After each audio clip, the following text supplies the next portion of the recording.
Sandy cheeks. Yeah. That one was bad. It just makes my butt twitch. It makes me think of the Tom Segura special where he's asking people like what their kinks are. And she's like, I like it when my man puts his face next to my butt cheeks. And he's like, yeah, that's not like just for you. That's for everybody. He's like, yeah, but I like it when he takes his eyelashes and he goes, swink, swink. What?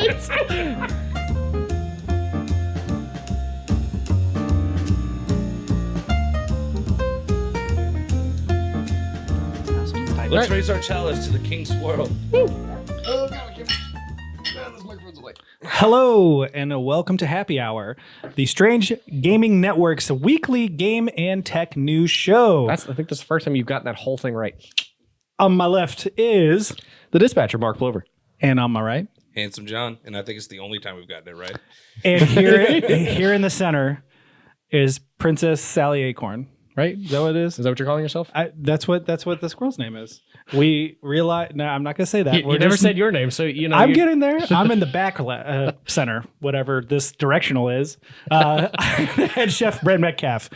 We are here to bring you the typical run of the show, our news topics, and then of course the topic of the show. To start us off, we're going to go to the dispatcher with our CES roundup. This is how has everyone gotten this wrong? Now it's been 3 weeks. What's wrong? What did I miss? There's a lot of important news out there. Oh yeah, I've done that. Things again. and noise in the world. Dang it! But this is the important. I screwed it up, guys. I I'm knew sorry. he was going to, and I was like, I'm not going to bother. I can already feel it. I feel it in my bones when he's going to do it. For everyone to know, I've been out of the country for nearly 3 weeks, so. Yeah, no. I was driving on the okay. left side of the road, and that really just messed me up in the show. Really, I've been drinking for the past week. That's what did messed it. me up. not getting hammered the entire time you're on. Not the entire time. Some specific instances. The Jameson Distillery was one of those. Dude, that was awesome. Best old fashioned I've ever had in my life. We can discuss that after Indeed. the important. Anyway, I wanted to talk about CES because that was the big show this week. That was the big news topic of all the stuff that's getting released and all the new tech that all the companies wanted to show off and whatnot. So just kind of go through a list, no particular order here, of things that I found particularly interesting. There was the Vive Pro Eye, which is literally the Vive Pro headset, but with eye tracking, apparently. This is the new thing for VR. With all the companies are starting to push it into their hardware, which I find fascinating. Which to me, I never really figured out. I guess unless there's specific things that you have to look at with your head, like selecting menu items and things like that, being able to track your eye movements that's fine. But how many other things can you really do that really involve eye tracking? To me, I find it interesting. Don't get me wrong; it's cool tech to shove into the next upgraded piece, and VR really needs that next generation of hardware to add in there. But what else could you really do with it? I don't know. I'm sure we could have a much deeper discussion later on when we're not running through. That's fair. But we will talk about it. Don't you worry. What was it? Oh, Intel Ice Lake. Intel announced the Ice Lake system, or their Ice Lake line of processors coming out soon, which is 10 nanometers. Which is the next generation down from 14 nanometers, which is where they're currently at. We're continuously approaching the theoretical limit at, I think it's 7. Yeah, I think that's what it was. 7 is what it is, before you start jumping electrons from molecule to molecule. So that's going to be particularly interesting. The Panasonic GZ2000, which doesn't sound all that interesting up front because it is just another 4K TV until you realize it has HDR10 plus capable, which most TVs anyway have not been able to support it. Actually, there is no TV that has been able to support it up to this point, and Dolby Vision HDR. It's also the first TV to. I don't know why this is particularly. I don't know why they made a point of this. Upward firing Dolby Atmos speakers, like they're Atmos certified speakers. Yeah. But I don't understand what the point of upward firing. I mean, like in a room like that's acoustically made for it, it would make sense. Well, even rooms that aren't, like for example, this room or the living room downstairs, that kind of thing. Something with an 8-foot, 10-foot ceiling, that kind of thing. It makes sense, but like vaulted ceilings. Well, yeah, because like my mom's house anyway has a 18-foot or 16-foot vaulted ceiling. Like it's just going to echo across the room. Like what's the point of that? You have to put a cover over the bomb. Yeah, exactly. You may as well just get a speaker system, but. So I found that pretty interesting. This one actually I find interesting. I might want to pick one of these up myself whenever it goes on sale. Withings, I think, or Withings. Move ECG. It's a watch. Oh, yes. So it's kind of a smartwatch. So it has all the normal tracking stuff, your heart rate. Actually, that's about it. Motion, that kind of stuff. Anyway, so you can actually use it for like sleep tracking and heart rate monitoring and any kind of heart issues. Anyway, it would actually detect for you. But the difference is that it's not a full-on smartwatch with a screen and everything. So its battery life is 18 months.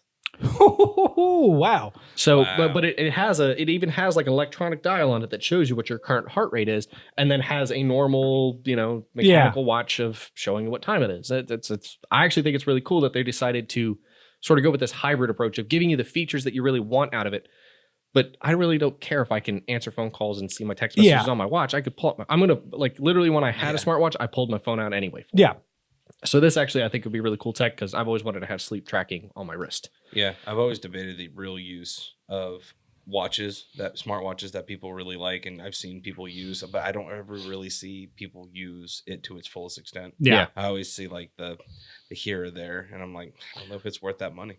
It always seemed very gimmicky, and I've seen interesting games made for like Apple Watch, where it's only done on the one screen. Fascinating, but other than that, there's really not a use.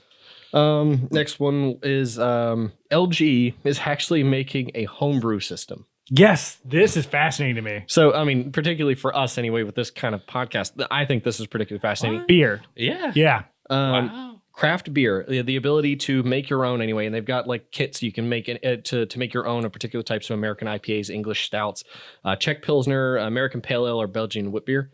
Then pick up to 5 liters of the amber nectar, after a 2-week brewing process, but it sort of manages the whole thing for you. It even has a self-cleaning process to prep for the next batch. It's crazy. Can only imagine how expensive it is. I saw it originally and I was like, interesting. Nice coffee maker. And went down and came back up and I was like, that's a beer brewer. That's insane. I can't believe that's the next step for like I love it. Home automation tech. Well, the important thing. the unimportant. The Ring door view cam. So this one I find interesting because having been a renter for an apartment for a long time anyway, replacing the wall mount for your doorbell system and things like that aren't really a feasible option. Mm-hmm. But a lot of doors that I've had peepholes and things like that, and they're pretty easy to just unscrew and pull apart, that kind of thing. Yeah. So Ring has actually made a door view cam that you can swap out your peephole for. That has a doorbell on it, has a camera on it, and then still allows you to use the peephole itself. And it has a sensor for whenever someone knocks on the door, right? Which is really cool. That's awesome. Yeah, that was my favorite part. Yep.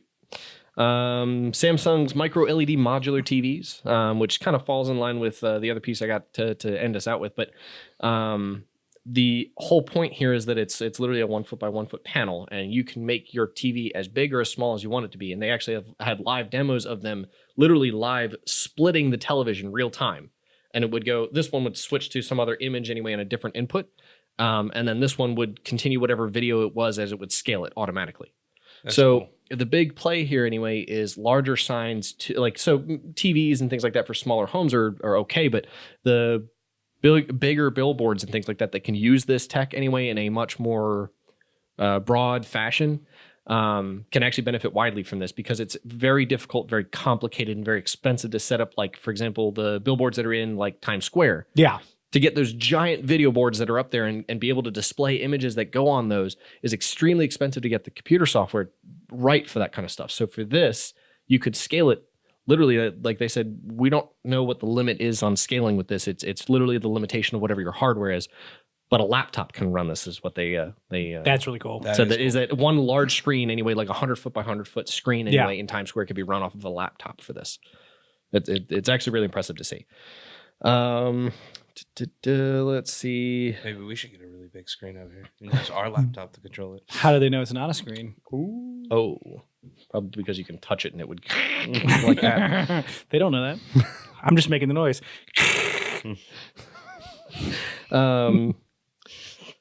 No, smart clock tech. That's pretty much it. Lenovo came out with a smart clock anyway. That's supposed to be like the Google On Hub or Home Hub anyway, which is similar to what most of us have here in the house anyway. No, that's not one of them. You just said the name. Sounds like. Oh, okay. No, so it's actually a really good innovation for it because it actually looks like the Google products. It has that same like nylon wrap to it. Yeah. So the Home Hub that I've got in my bedroom, for example, has the really wide bezels, has no camera on it, that kind of thing, and it was designed to sort of be sort of like this nightstand clock and a display for me to control the home with and that kind of thing if I'm laying in bed. But the screen's too big, it's too bright, and then like for desk use, I don't have a camera, so it's kind of pointless in both areas, but it's like okay to use in both places. So this actually targets itself specifically for your nightstand by making itself a much smaller screen that is majority taken up by the clock 9 times out of 10 and doesn't display the other information unless you ask for it or swipe on the screen to do things. So it doesn't actually adjust its brightness based on... No, it does. Oh, okay. No. So they all do. It's just that it's a larger screen. So during the day, it's sort of like not quite. Maybe it's just they need to tune it, but sometimes it's delayed. Actually, is one of my problems lately. If I turn off the light, sometimes it takes an extra like 15, 30 seconds for it to just sort of ramp itself down. So it's just like big beam and then okay. It's a really, really prominent problem that a lot of the U.S. has to deal with. Hashtag first world problems. There you go. Thank you. Let's go to the other list here. What was this? Pointless tech that I saw. Well, actually, the most pointless thing I'd seen. Ooh, I like this. I love, like, you hear about the really cool stuff. No, everybody goes, and here was the letdowns. Smart fishing rod. I mean, how else are you going to classify those fish? It's an attachment, but the whole point is to make like gamify fishing as if it already wasn't.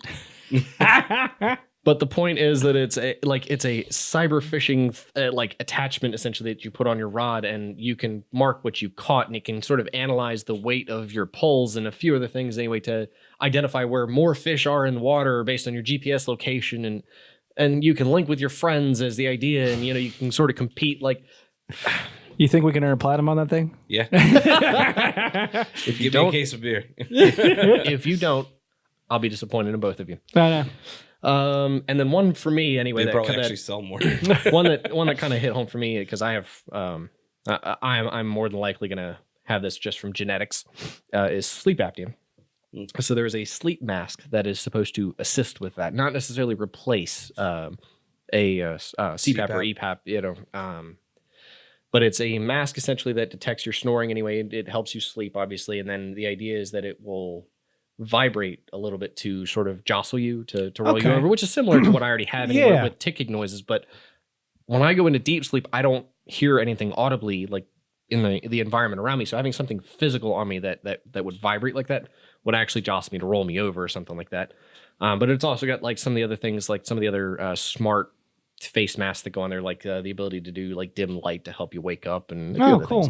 Yeah, but it analyzes your sleep patterns and a few other things. It's actually pretty interesting, but it's currently on what do they say? It's available on Indiegogo. I used to have one of those too. It was except she just pushed me over. Sounds about right. Yeah, no, that was interesting, but still iffy. It's your last one, Mark. Self-cooling smart pillow. I'm in. Yeah, about to say this dude right here. He's all for it. I'm a furnace. It is a water-cooled pillow. That is actually kind of cool. So it's a pillow. You sleep like a normal pillow with two. Or the whole pillow? No, it's the whole pillow. Yeah, because it has two attachments in the back for water hoses that runs to an external pump that you put on your nightstand. Okay. There's a my mom actually has something like that for the whole entire bed. God, that sounds amazing. Yeah, I'm actually surprised that you don't have something like that because this dude like a water cooled bed or not a water bed, but not a water bed, a water like top end cooled bed. What? I just solved the problem by lowering the AC. That's me. I mean, this sounds actually more cost efficient because it doesn't use as much electricity. You're not wrong, but I mean, we're also in the depth of and the dogs. we're also in the depth of winter, so it's actually more cost efficient to turn off your heat, open a window. Exactly. Cooler you down. Look at that. Perfect. All right, there's one more highlight that you need to talk about. So, one piece in particular that Samsung developed is called the Wall. Dun, dun, dun. It's a 219-inch television. Do you think it's going to make our president happy? Political humor. Move on. It's not a big enough wall. I don't know why I didn't expect I was trying to come up with. Honestly, it took me way too long to come up with a response to that. But There's nothing that makes me happier than a political joke and awkward silence afterwards. all I could think about was my thing next, and I was like, yeah, and then that's a great segue. That would no. So the wall anyway uses micro LED tech, which means you can get a brighter image, that kind of thing. Because the biggest problem right now with dense packing of LEDs is that you have to light all of that, which you end up with a lot of loss anyway in trying to light that much. So using micro LEDs now, it makes it a little bit easier, and the screen actually gets extremely bright. So they do have a 75-inch modular version. So the idea is that you can sort of break it out into separate pieces so that you don't have the full 219 inches, similar to the panel tech I was talking about earlier. So I'm extremely interested in this. Of course, the first thing I thought of whenever I read this, for those of you who have seen How I Met Your Mother, is Barney's TV, where it's literally the entire wall. He turns it on and everybody just sort of goes blind in the middle of it. This TV is 18 feet. 18 feet. Yeah, actually, that's like one of the taglines. It's like, oh, this massive 219-inch TV. That's a little more than 18 feet. Literally 18 feet, corner to corner. I keep thinking of the book Fahrenheit 451, where there's literally a society where people have talking walls. It's television. Dude, I'm telling you, George Orwell had it down pat. Different office. No, yes. I'm talking about for 1984 because I felt the same way. They're like talking about TVs and video cords. They just had the names wrong. That was it. Not that we don't love tech here. We're just also very paranoid. I'm sure you've known. I'm less paranoid. But there's another topic covering. He's the tech guy. Who cares? Covering a wall. The Great Wall. I love how I made him stretch of China. John, please talk to us about Game of Thrones. Dun, dun, dun. Did Mexico got a pay release for it? date. What? Did Mexico I think they did. Okay. That's why it fell over. That was terrible.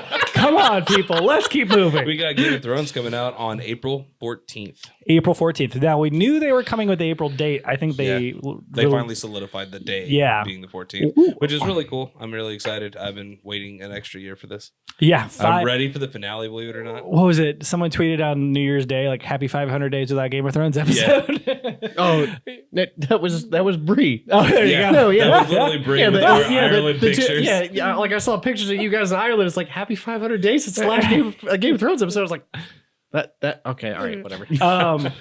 Did either of you see the teaser that they released last night, coinciding with the release of? I did not. I did not. True Detective. Okay, it's because you were trying to watch True Detective. I thought about watching it. You had issues. Yeah. But I was like, screw it. I'll watch it tomorrow. I'm pretty sure it's between the Game of Thrones teaser and True Detective that HBO just took a giant dump until 30 minutes later, and I watched it. Yeah, watch it when you sounds get home. about right. It's interesting. They probably released the entire thing accidentally at once, and they had to and just freeze all of HBO so that way it didn't get spoiled. Speaking of shoddy internet service, I heard Verizon's coming up with a streaming service. Yes, they are. Surprisingly, an internet service provider is actually coming out with a streaming service for video games.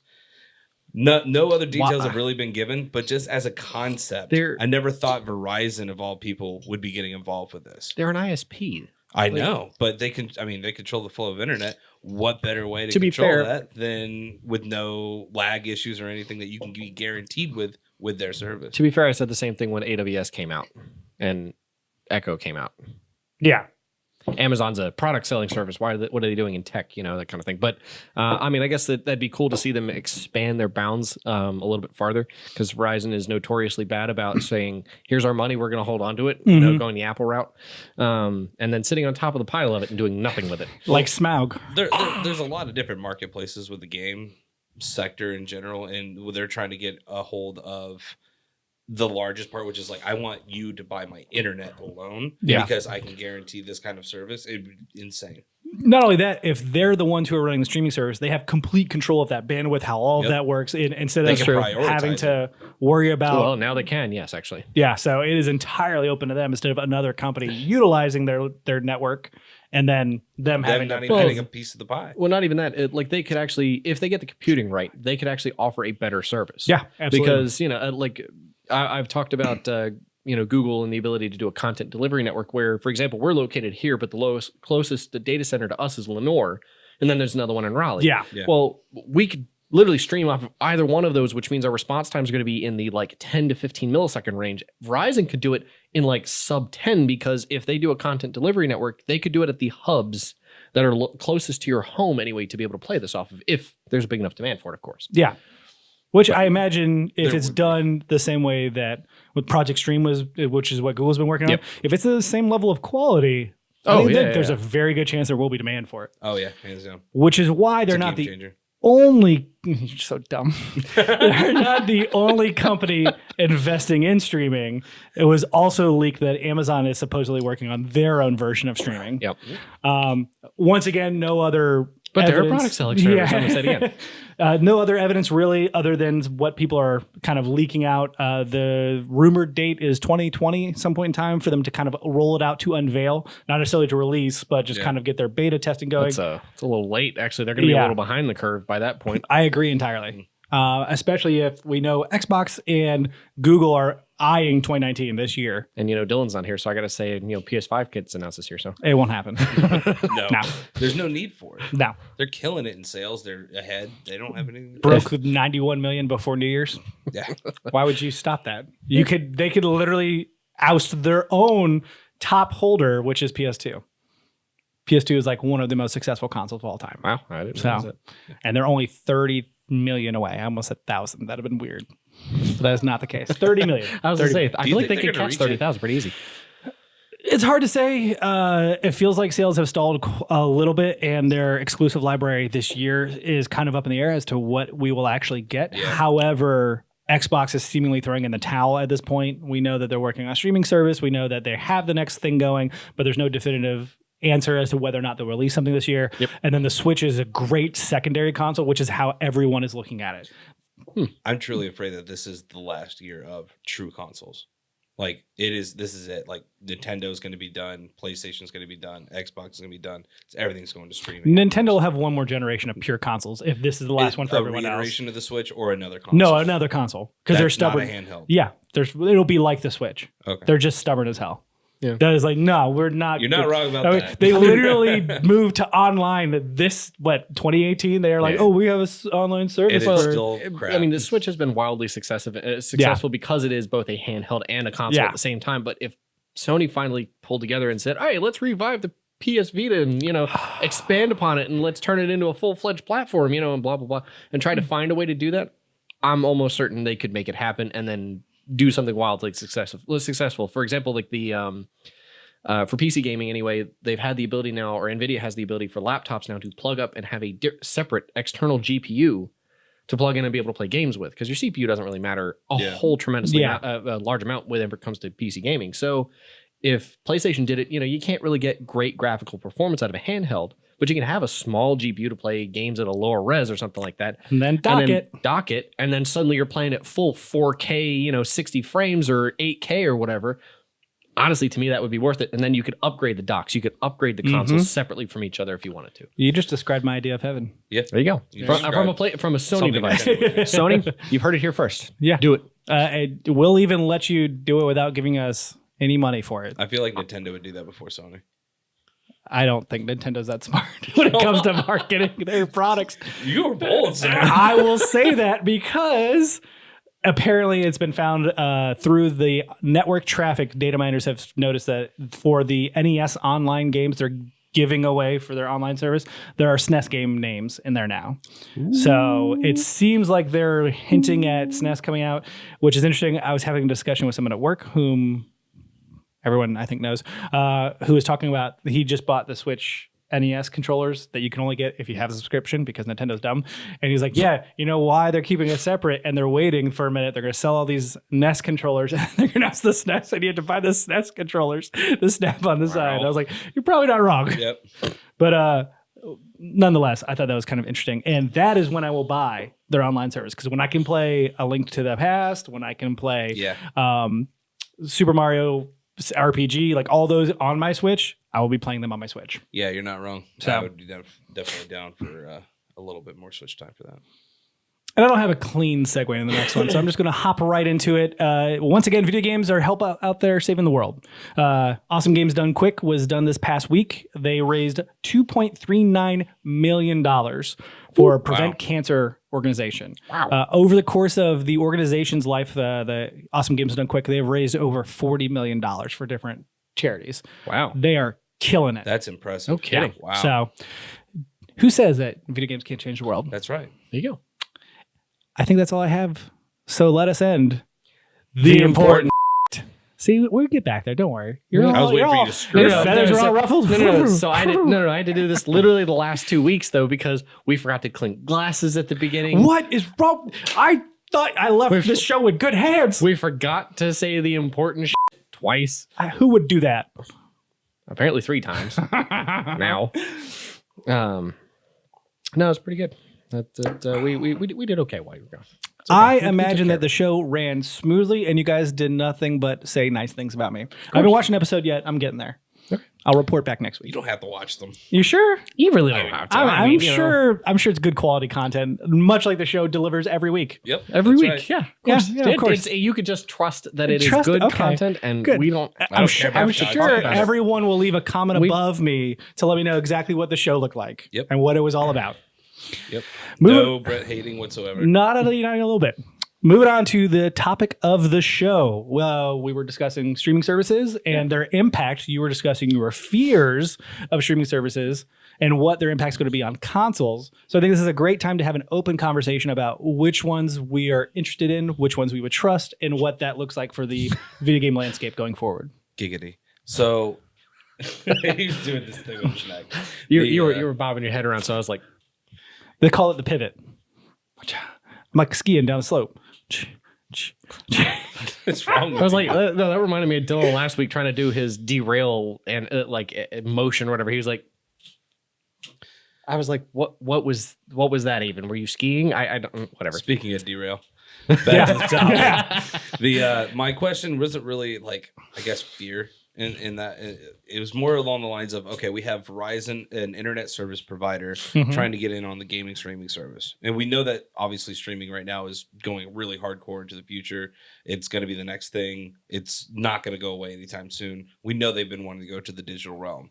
Now we have ISPs vying for this market space. We have not only just PlayStation and Xbox, but we also have tech giants like Google and Amazon getting into this.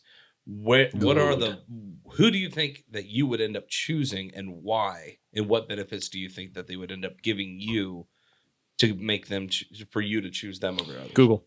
I would like to take your turn, sir. I want to hop in here and I want to take out the 3 major console game studios right now. I want to take Sony, Xbox, because that, like, obviously I'd pick PlayStation, Sony, because I'm a PlayStation console player. Like, I've always enjoyed Well, I meant like more along the lines of like you would be able to access their games in this network too. Not saying you will, but that's why I want to pull those 3 out and throw them off to the side. We'll talk about the other competitors that are seemingly coming into the space. Okay.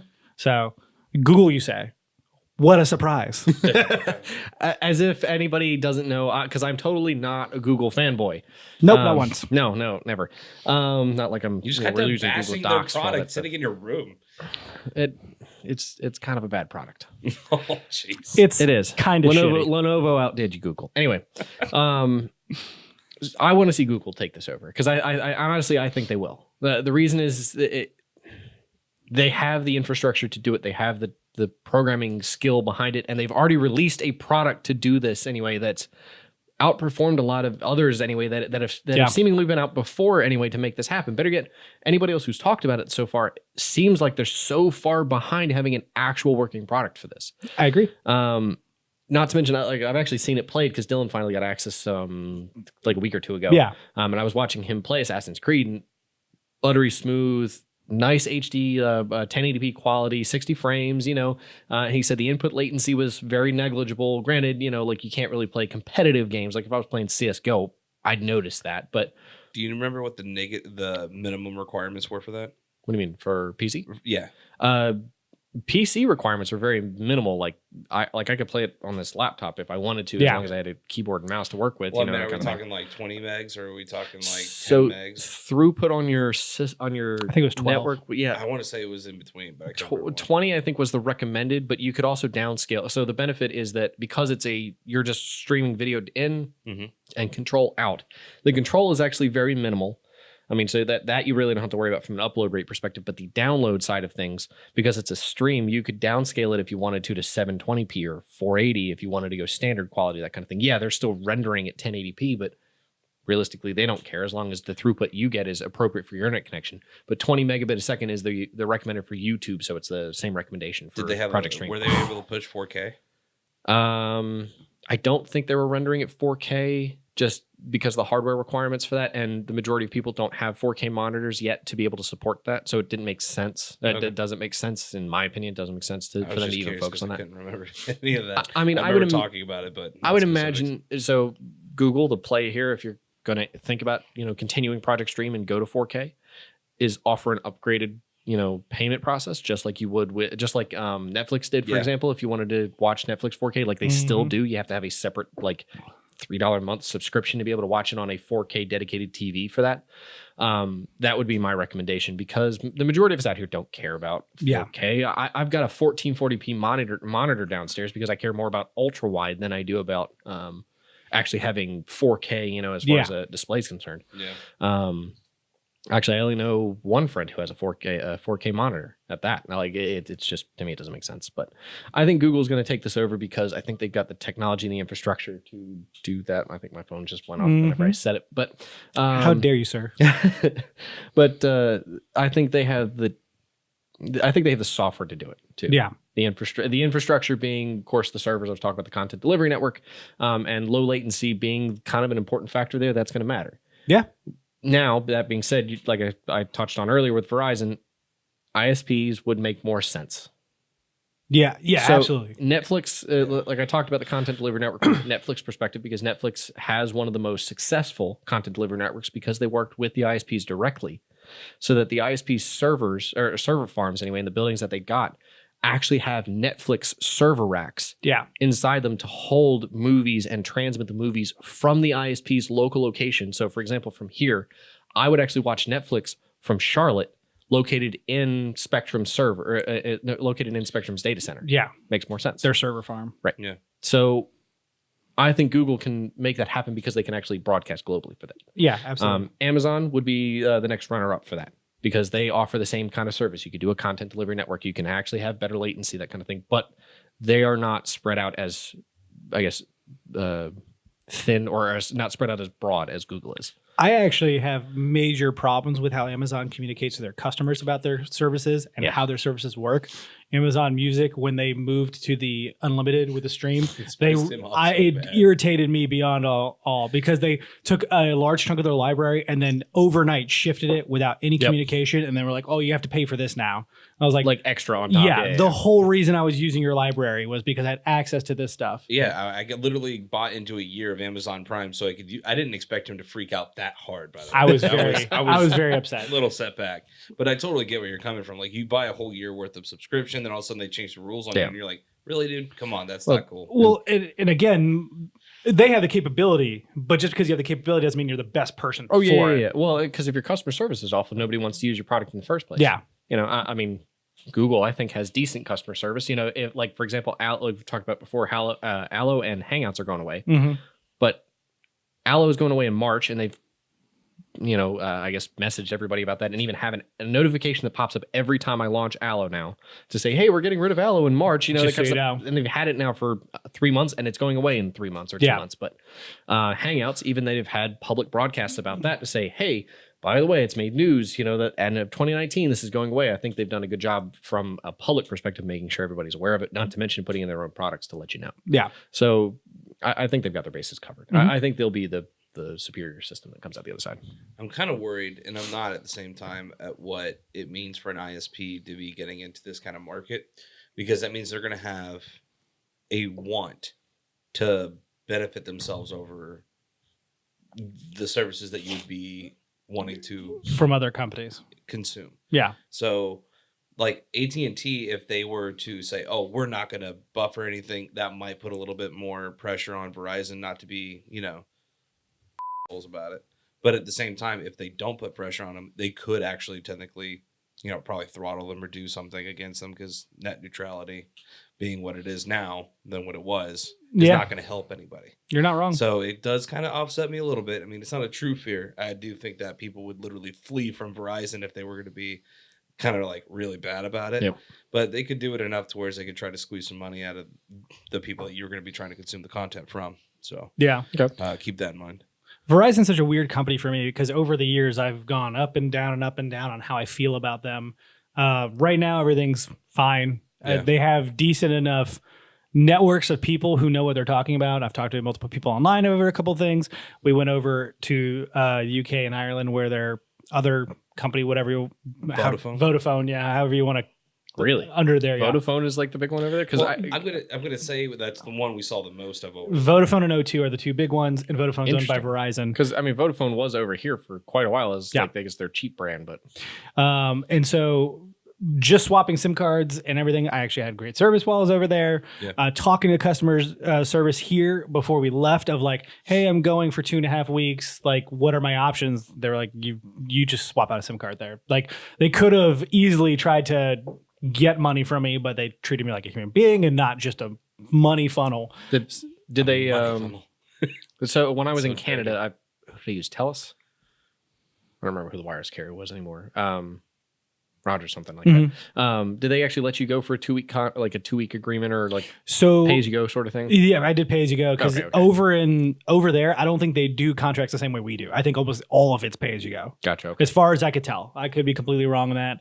Please let us know in the comments above to the right. It's like literally my right. It's above John's head. Where the important part is. The important. I do agree with you that Google has the greatest capability, and I think that. Especially with them owning the Android space, like them being the creators, same companies releasing all the patches and stuff. And this is eventually going to make it a mobile phone. Like that is the end game for a majority of these companies. And to be fair, that's where Verizon's putting all of their eggs in the basket is in the mobile market, in the Android market, in where everybody's going to be using it. Yeah. So be prepared. I think you're going to have an upset personally. I think in the end, I think Verizon might actually turn out to be a competitor you didn't see coming. I imagine, they'll probably blindside quite a few people anyway and be like, holy crap, this came out of nowhere sort of thing. But again, my problem is, one, I don't think Verizon's customer service is particularly great. If I walk into a store anyway, it seems like I've got problems dealing with them. And until I ask for find the guy in the room who's talking with any kind of technical jargon, then I'm like, my peoples. I'm going to talk to you. But I think they kind of have they have some gaps they could fill there, especially if they're going to try to do a completely online service like that. Unless I could walk into a Verizon wireless store and be like, hey, by the way, my streaming service isn't working for some reason, But don't get me wrong, I think they'll definitely blindside us with something we're not ready for or not expecting. They're also going to be the people to sell you these phones. They're going to be the ones that want to upcharge you on and get you to buy the gaming phone, getting the. Well, that might be their detriment, I think. Instead of just selling the device to like, if they're trying to sell like a gaming phone, like they do a deal with Asus ROG or. Well, they don't even do the contracts that much anymore. It's actually Edge phone now is the contract anyway, so you can buy yourself out pretty easily. Like Verizon's actually majority pay as you go now for a month-to-month basis. Oh, okay. So you can still do the 2-year contracts if you want, but once you're out, you're kind of out. Like that's it. You're on a month-to-month basis. If you want, you can quit whenever you want. Yeah. It just costs you a lot if you want to reopen a line, that kind of stuff. But I think they'll try to upsell you pretty much on the products that go with it. So like they'll probably do a deal with Asus ROG or Razer or somebody who does a gaming phone anyway, and try to do like a whole module that comes with it and sell you the service and sell you the contract with it. Yeah. And then it's like an LTE only line or something, And not only that, I'm sure there's going to be deals of, hey, renew, like buy a new phone, you get 6 months free of the gaming service. Yeah, but then whatever. they renew your contract in the meantime, or they do start a new contract for you or something like that. Yeah, in the meantime. It's going to be interesting to see. I do think Google has the best capability, but Google also is just a weird company. I mean, we've talked repeatedly about how they take products that are actually fairly good and close them down.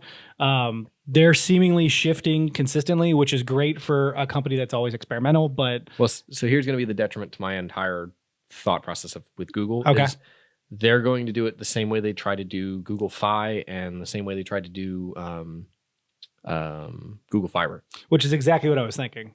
It is merely a showcase to say, you can do this. It's cheap. It's simple. Just put the infrastructure in. Yep. You can do it and then offer it cheap or free, to some extent anyway, to these people. And then make them pay for games or make them pay for whatever. Yeah. I think that they're only going to go so far as to say, this was Project Stream. It worked. This was a AAA title that we put on it. It works well. You can make it happen. And that's going to be the end of it, is my fear. But I still want to see them do an entire game library, although that's not really their MO here. Yeah. I feel like anyway. It's gonna be really cool to see who comes out on top and who brings what to the table, because it's gonna give us the advantage. Like this is like the best part of capitalism. Like, not only are we seeing this marketplace grow, but we're seeing it get almost voracious. Yeah. To a point where these companies see this marketplace growing so heavily that they're willing to put this much money into an infrastructure is really good for people like us. Well, and I definitely think Google coming out swinging first. Like, we had a bunch of announcements and stuff, but Google came out literally from nowhere with this. Yeah. And said, "Oh, by the way, you can play Assassin's Creed." All these companies are like, we wanted to do that. Yeah. Nope. It wasn't we're thinking about it. It was, here you go, sign up for the beta. It's accessible by Friday. You can play mobile, you can play laptops, you can play desktop, whatever you want to do. Yeah. And so plug up a controller or doesn't matter. I think with that big hit coming out, everyone has something, like, there's actual tangible evidence that people can look at and use for comparison. Hence why Amazon and Verizon be like, hey, by the way, we're doing this too. In case you were wondering. 2020 though. Don't forget about us. Yeah. So 2019 is going to be a very interesting year for games. I cannot wait for E3, because around that time, I guarantee we're going to learn more about what PlayStation's doing. Microsoft's going to bring out their big guns this year, because they're the only person there when it comes to console. Nintendo's always there, but they're the next day, their own little video thing. It doesn't really matter. And again, Nintendo's being really touted as a secondary console for majority of households, not a primary console. Which is funny, because it's on Dragon Ball. It should be the primary. Well, it's mostly because it came out late in this generation. I think is a big factor. When the new ones, they put themselves in an off-cycle sequence with the Wii and with the Wii U, actually. And because of that, they're now always in the middle of release, which is great for them because they can eat up a bunch of sales without competition. However, when Microsoft finally release their next consoles, everyone's going to jump on that. Like, it's just the new hotness. So, did Nintendo make their benchmark? 14 million? I'll have to check. I didn't know if you heard anything about it. No. Old and busted. I have no idea. Old and busted. New hotness. New hotness. So it sounds like we're all kind of on the same page. Did you agree on Google? You were talking about Verizon and why they'd be a I got overruled. You got overruled? No, I'm more. And that's it was more along the lines of I feel like I want Google to do it because they've already proven themselves one. But at the same time, I think in this particular instance, just because you got it right now doesn't mean that someone won't come out with something better and more intriguing tomorrow. I like that. So I'm kind of like waiting to see what the final products are going to be before I really sink my teeth into it. But I think that Verizon's going to be an up-and-comer that no one saw coming to get into this market. But I have a feeling that Google's going to be a very strong way to go. I don't think anybody's going to be disappointed going with Google. Yeah. Either, so. I like that though. I think that I like the idea that they just shake the tree anyway. Not necessarily because they want to be part of the tree, but because they want to just wake everyone up and be like, hey, by the way, you can do this sort of thing. Yeah. I like the fact that they've done that a lot. It gets other people thinking about different things. Right. I like it, but it frustrates me. It's like Google Fiber. I'm like, no, this is a better product. Just bring it it's here. It's literally a better product. The problem is AT&T and Verizon and Spectrum and everybody else doesn't want to get off their asses and try to make it happen. So make it happen. And on top of that, for the people who are like, I wish Verizon had a better infrastructure here. And it's like, this might be their reason to want to bring you better infrastructure because they want to make that money. The only reason there is a good enough market in this area, they're going to put the money in the infrastructure to get that going. The only reason I wouldn't is because Verizon's, don't get me wrong, actually, I'd love to see the other competition come in anyway and sort of take over where AT&T and Spectrum in our area anyway are taking over. But like up north anyway, like you've got 6 different carriers you can choose between, thankfully. Yeah. Whether you want coax or fiber or telephone, or DSL, whatever, here we have 2 choices. Yep. And in this neighborhood, we have 1 choice. So if Verizon came in anyway and decided that they were going to build an infrastructure here, which... Did you not hear that crack? Yeah. He practically popped his shoulder out of place just to give me the glass. Wow. It was worth it. I was going to say, is the whiskey worth it? Yeah, it's good stuff, man. Good choice. I told you I had this before. I really enjoyed it. This is Jefferson Special Reserve. Damn it. We didn't even. Oh, what are we doing? We didn't even talk about this at the beginning. Today, this week, we were drinking Jefferson Reserve. I asked you took a picture, and you're like, "No, we'll do it after the show." So I was like, "We'll talk about it after the show." Then that's how this works. Oh, that's how. Oh, yeah, sure. Thanks, bud. Oh man, that was no, but I think Verizon building infrastructure down here, if that's what their play was going to be, I can't imagine they build infrastructure down here just for the gaming service. Yeah. So that might be their That might be their downfall, though, because so Verizon makes way too much money off of wireless sales. Unless they're going to start building data centers here to sort of support their own infrastructure for wireless, which they don't do their own landline services, where they don't have their own landline services currently. Yeah. So we were talking about like before where CenturyLink had it, huh? They have fiber up north. Yeah, it's not here. What he's saying is they only put infrastructure in their markets. Right. That's the idea. So like, for example, out west, I was talking about the outage that Verizon had reported because CenturyLink was out, but CenturyLink is their landline provider for that. So unless they're going to come down here and start to build data centers and run fiber lines and things like that and really build their own service out for a landline system or a fiber system, I can't see them really offering a broad enough product. Well, if they're going to put it into the mobile space, then... If they put it in Verizon Wireless, yeah, which also means 5G has to become a really big thing really quick. It is for AT&T right now. And throughput is kind of a big deal apparently for them is wireless towers having the ability to support thousands of customers per tower, and especially supporting the bandwidths that they've got. Mm-hmm. They're running massive fiber lines running in and out of these towers, individual towers, and they've got thousands of these things across the country. So right now, this specifically says that the gaming streaming service that is already running on the NVIDIA Shield set-top box and could eventually make its way to the Android smartphones. That's their goal, is where they're wanting to go. I'd be interested to know how they host that. I know. Yeah. I am too. But that's saying if they could figure it out, it could be massive. I mean, I guess they could put a small data rack in a small building at each tower, and there you go. Suddenly you've got the best content delivery network of anybody, literally. But I mean, that would actually be really interesting, I think. Yeah. But it's interesting to see what all these players have available to them and where we will go from here. You've heard our thoughts, so please feel free to leave yours in the comments on the back side of John. It's like literally on that wall over there. I'm just going to let him have it. What I find interesting is what I want to hear from you guys actually is, are we missing something? Because I feel like we all had some very similar points. Yeah. A few good ones brought up, but is there something that we're just not thinking of? Limitations. I'm going to throw something different in the ring here. So we've heard 30 seconds. We've heard Verizon, we've heard AWS, we've heard Google. 45 seconds. Discord. Ooh. That would be interesting, especially with their new storefront just opening up, giving themselves something to do. If they start to turn a profit off of this, and they've got the server infrastructure to be able to handle a decent, smooth, because they already constantly online service, they've got a lot of money behind them. Yeah. And if they're starting to turn their own profit, they could probably get more investors to be able to turn this kind of system around. Same could be said with Steam, too, if they get their stuff together. Steam's infrastructure would be very different, though, from Discord because they're a server hosting service. That's the whole point. They would have that infrastructure spread out everywhere.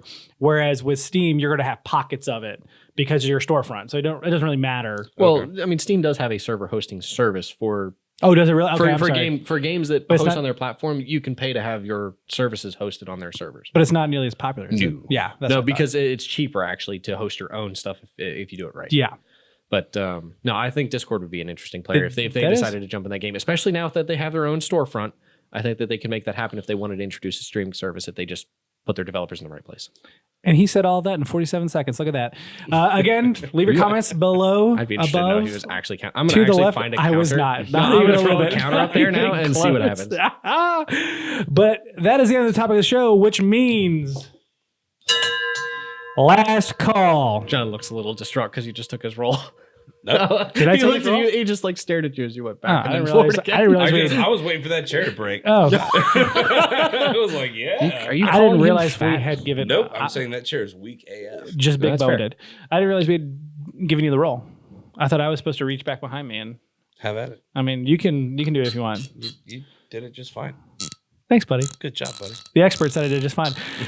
Last call. So you don't have to go home, but you can't stay here. I had something for last call and completely fucking forgot it. Oh, wow. Yeah, 100%. Just went right out the window. It was going to be interesting. It's going to be devious. Well, it's your first week back. Do you want to just do your hopes and dreams? was everybody's New Year's? Because we haven't really talked. You guys had a show afterwards. Did you discuss that then? What? New Year's? No, I mean, we didn't really talk about what we did for New Year's. There you go. Let's do that. There you go. That's our last call. I played Call of Duty and just hung out with my friends. I was gonna say, I think our New Year's were actually pretty simple. I mean, Yeah. I went to a bar, but I went to the Flying Saucer here in town and Nice. hung out with a few friends, that kind of stuff. Just so we have a small group of friends with us anyway, and one of our friends, Becca, she works at the Flying Saucer, so Cool. we didn't want to exclude anybody from our party, Okay. so we decided to bring the party to her. So That's pretty cool. that's awesome. So yeah, no, it was a good time. You really like Flying Saucer. Yeah, I go there quite often. Actually. Yeah, I know. Do you like their food?